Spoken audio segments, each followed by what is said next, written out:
Welcome to our 5 on 5. We're pleased to be joined by Tina Russot, the Curator of Collections for the Southern Oregon Historical Society, as well as Dirk Sidlucky, the President of Friends of Jacksonville Historic Cemetery. Thank you both so much for being here. Thank you. All right, so Tina, let me start with you. We have an unusual event coming up this Sunday at the Jacksonville Cemetery. What is this? Yes, we're celebrating a number of things. First of all, the dedication of a headstone for a prominent local resident, one of the pioneers of Jackson County, and we decided that it would be appropriate to do this, excuse me, on All Saints Day, Dia de los Muertos.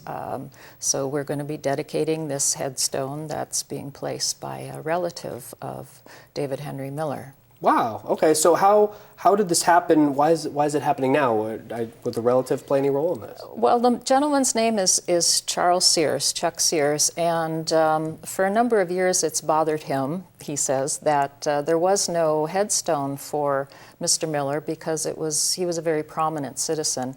And Chuck is a relative by marriage, and he finally decided to just do it. So he contacted us to see if we wanted to help him facilitate it. Well, that's very exciting. All right, so Dirk, if the grave was unmarked, how do you determine that it was Dr. Miller, or Mr. Miller, excuse me? Well, fortunately, checking the Jacksonville Cemetery records, we determined where the family block was, and Tina and Chuck gave us some information, followed it up with the cemetery records, confirmed the family block and the actual plot that the records indicated he was buried in. So wow. We were fortunate that our records are pretty good for the cemetery. We were able to find them, yeah, even without a marker. Very nice. Okay, so why is it so important, of course, to mark graves?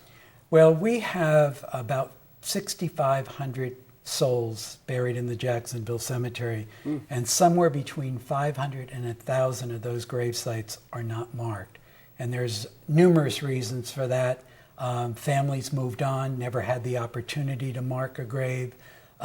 People couldn't afford to purchase a marker, or in some cases it was wooden crosses and wooden tablet style markers, long since disintegrated.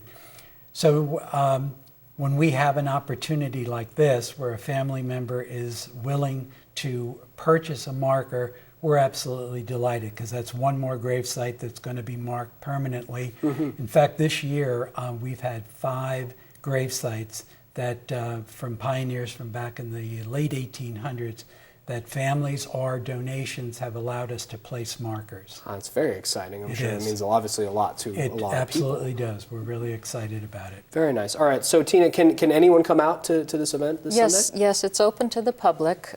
Sunday at Jacksonville Cemetery at 2 p.m. we'll have a short dedication. And we would particularly like to invite any relatives and descendants of the Miller family who might still be in the area. Very cool. All right, and if people want to find out more information, sohs.org on the website? Yes, on our website. We've put up a biography of David Henry Miller and why he was significant in Jackson County history, and there's also a notice under our events button. Very nice. All right, well, thank you both so much for being here to tell us about it. It's a pretty cool thing you guys are a part of. Thank you so much. Thank you. All right, stay with us. We'll be right back.